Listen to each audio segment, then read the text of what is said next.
So hey guys, hello and welcome back to the channel. I hope you all are absolutely fine. अल्हम्दुलिल्लाह आप सबकी दुआ से हम सब खैरियत से हैं और दुआ करते हैं कि आप सब भी खैरियत से होंगे। तो मैं आ गया हूँ अपनी नेक्स्ट डेस्टिनेशन पे, जो कि आप मेरे पीछे देख रहे हैं। ये है बड़ा इमामबाड़ा। ये पूरा जो एरिया आप देख रहे हैं, ये पूरा हुसैनाबाद के अंदर आता है, पुराना लखनऊ के अंदर आता है। वो जितने भी आपने मेरे अभी तक के ब्लॉग के इस प्लेसेस जो मैंने कवर किए हैं, वो इस रूमी दरवाजे के उस साइड पे कवर किए हुए हैं। अगर आप देखोगे तो आपको क्लॉक टावर दिख रहा है, तो उसके बाद नेक्स्ट जो भी चीज़ें मैंने कवर की वहाँ दिख रहा है। और अब मैं आ गया हूँ इस तरफ, और जो कि जब इस तरफ आप आएंगे तो आपको ये बड़ा इमामबाड़ा दिखाई देगा। बड़ा इमामबाड़ा पूरा आपको दिखाई देगा इस तरह से। तो ये बड़ा इमामबाड़ा भी जो है वो बनवाया था आपके असाफुद्दौला ने। जैसे मैंने आपको बताया कि रूमी दरवाज़ा बड़ा इमामबाड़ा उन्होंने जब गद्दी संभाली तो वो टाइम पे उनको काफ़ी ज़्यादा अकाल पड़ चुका था। उनके जो यहाँ के जो लोग थे वो काफ़ी भूखे मर रहे थे, तो इस वजह से उन्होंने इस बिल्डिंगों की बनवाया।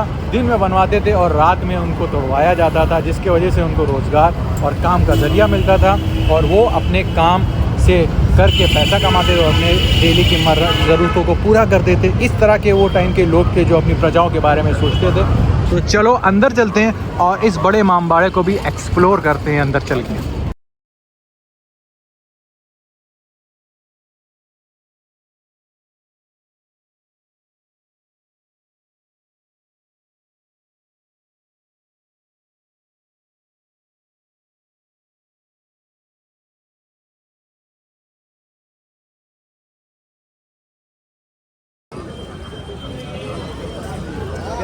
सो गाइस, जैसे कि आप देख रहे हैं मैं अब एंटर कर रहा हूँ गेट नंबर 1 से, और वो जो सामने दिखाई दे रहा है वो है गेट नंबर 2। उसके बाद ही बड़ा इमामबाड़ा आता है।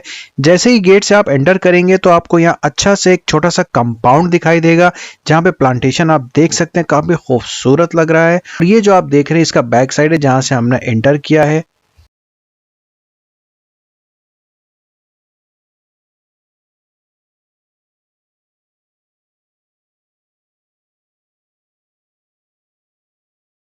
सो गाइस, जैसे ही आप आगे बढ़ेंगे तो आपको यहाँ पे देखने को मिलेगा शुजाउद्दौला की फ़ोटो, असाफुद्दौला की फ़ोटो, और आगे जैसे बढ़ेंगे तो और भी नवाब्स की फ़ोटो दिखाई देगी।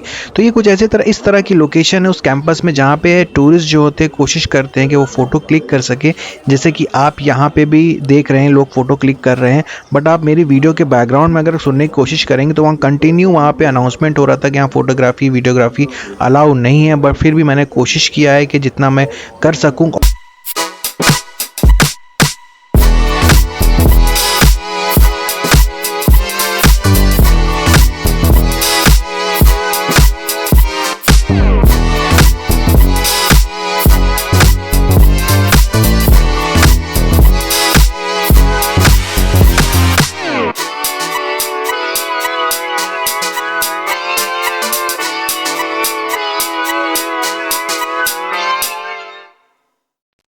सो गाइज, ये है हमारा सेकेंड गेट, और इसी गेट पे आपको जहाँ पे लाइन लगी दिख रही है वहीं से हमें टिकट लेना है।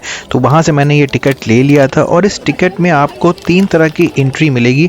जो कि एक एंट्री होती है आपकी इमामबाड़े की, दूसरी एंट्री होती है जो आपकी होती है भूल भुलैया की, और जो तीसरी एंट्री होती है वो होती है आपकी बावली की। जैसे कि आप देख रहे हैं यहाँ पर मैं एंटर कर रहा हूँ इस गेट के अंदर, और इस गेट के अंदर भी आप जैसे ही एंटर करेंगे तो आपको एक अच्छा सा मेनटेन पूरा एक ग्राउंड मिलेगा, एक कैंपस मिलेगा। और उस कैंपस में आप ये जो मस्जिद देख रहे हैं, इस मस्जिद को बोला जाता है आसिफी मस्जिद। ये मस्जिद इमामबाड़े के बनने से पहले से मौजूद थी, जहाँ पे असाफुद्दौला नमाज पढ़ा करते थे। और इस कैंपस में जैसे मैंने बताया, बड़े इमामबाड़े के ऊपर आपको 3 फ्लोर की आपको भूल भुलैया दिख जाएगी, आपको फिर उसके बगल में ही आपको बावली दिख जाएगी। और ये जो गेट है जहाँ से हमने एंटर किया, ये वही गेट का बैक साइड है। सो गाइज, ये जो लखनऊ का बड़ा इमामबाड़ा और भूल भुलैया कहलाता है, ये काफ़ी ज़्यादा फेमस है उस भूल भुलैया के लिए। ये जो सामने आप इमामबाड़ा देख रहे हैं, इसी के 3 फ्लोर का जो एक पूरा स्ट्रक्चर है वो भूल भुलैया कहलाता है, जो कि काफ़ी ज़्यादा फेमस और अट्रैक्टिव है टूरिस्टों के बीच में। वो जब आते हैं तो वहाँ जाना ज़रूर प्रेफर करते हैं। एक इंटरेस्टिंग फैक्ट आपको बताता हूँ। जैसे कि हम जानते हैं कि लखनऊ का बड़ा इमामबाड़ा जो कि आप सामने देख रहे हैं, बट ये एक्चुअल में इंडिया का सेकंड बड़ा इमामबाड़ा है। जो फर्स्ट इमामबाड़ा है वो वेस्ट बंगाल में है, और जो उसको बोला जाता है उसका नाम है निज़ामत इमामबाड़ा, और उसको बनवाया था वहाँ के नवाब शुजाउद्दौला ने। वीडियो बनाते हुए पकड़े जाने पर कैमरा हो या मोबाइल जब्त कर लिया जाएगा और जुर्माना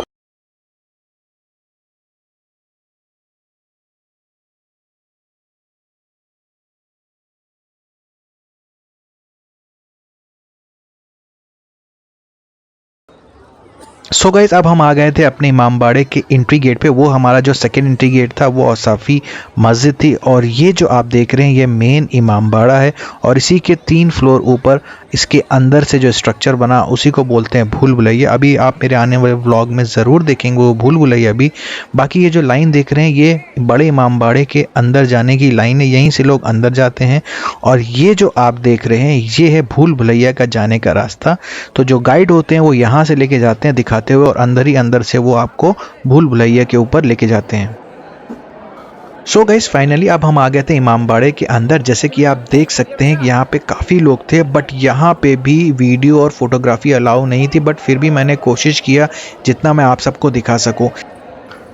सो गाइज जैसे ही आप एंट्री करेंगे उस गेट के अंदर वहीं से आपको गाइड्स मिलेंगे, और मैं रिक्वेस्ट करूंगा कि जो टूर गाइड है आप वहां से ज़रूर हायर कर लीजिए, ताकि वो आपको छोटी छोटी चीज़ें बताएंगे जिससे आप उन चीज़ों का इंपॉर्टेंस और उसको हिस्ट्री से लिंक कर पाएंगे कि वो क्यों और कैसे बनाई गई थी। साथ ही साथ जो वहाँ के जो लोग हैं उनका जो एक्सपेंस है या जो भी चीज़ें जो उनका सर्वाइवल चलता है वो इस तरह के टूरिज़्म पे ही चलता है। तो एक तरीके के आप उनकी हेल्प भी कर रहे हैं अगर आप उनको। उस टाइम असाफुद्दौला ने इसको बनाने के लिए ऑल ओवर इंडिया से आर्किटेक्चर्स डिज़ाइंस मंगवाए थे लोगों से, और उन ऑल ओवर इंडिया से सिर्फ एक का डिज़ाइन अप्रूव हुआ था जिसका नाम था किफ़ायतुल्लाह, जो कि वो टाइम पे दिल्ली में रहा करते थे, बट जो उनका ताल्लुक़ था वो ईरान से ताल्लुक़ था। और उस टाइम इस पूरे स्ट्रक्चर को बनाने में जो एस्टिमेटेड कॉस्ट आई थी वो आई थी तकरीबन 4 से 5 लाख रुपए, वो टाइम पे आई थी इसको बनाने के लिए।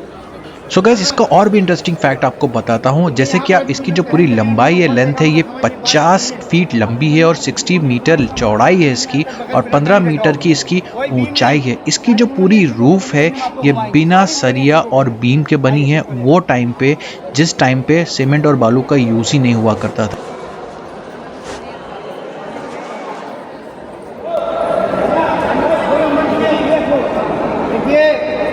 अभी ज़्यादा दिन नहीं हुए हैं, आप लोग अपने वतन में होंगे, 1 महीना 10 दिन हुए हैं, आप अपने शहर में होंगे, आपका भी ये ताज़िया निकलता हो। यानी इमामबाड़े का मकसद ये होता है, इस ज़माने में लाइट नहीं थी तो इन पर जब लौ निकलती थी तो साइड में शीशे क्यों रख दिए गए, ताकि इस पर जब लाइट पड़े तो रिफ्लेक्शन हो। कहते हैं आवाज़ और कुछ लोग ऐसा भी बोलते हैं कि ये छत 2 बार बनाने के टाइम पे गिर गई थी, और तीसरी बार असाफुद्दौला ने बोला कि मैं नीचे बैठूंगा और तब ये छत बनाओ, तो उसके बाद ये छत नहीं गिरी, ऐसा हिस्ट्री में कहा जाता है। इनका नाम था आसिफुद्दौला, तो जो मेन आदमी है वो आपके कलगढ़ई में है। बढ़िया बोलूँ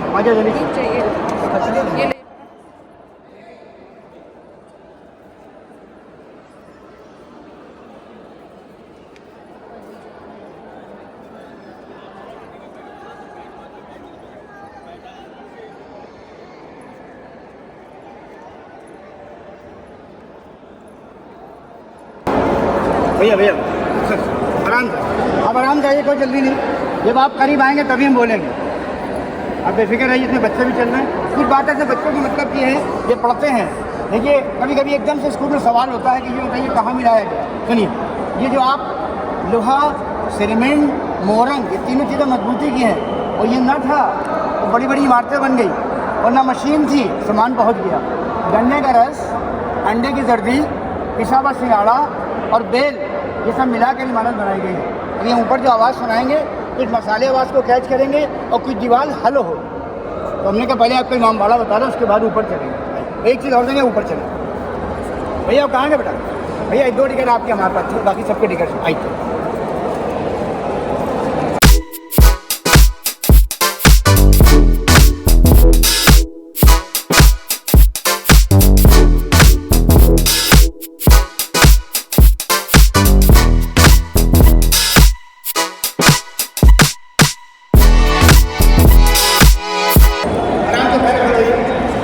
चलने वाले हैं तो इसके लिए आपने हमको लिया है, भूल में नहीं।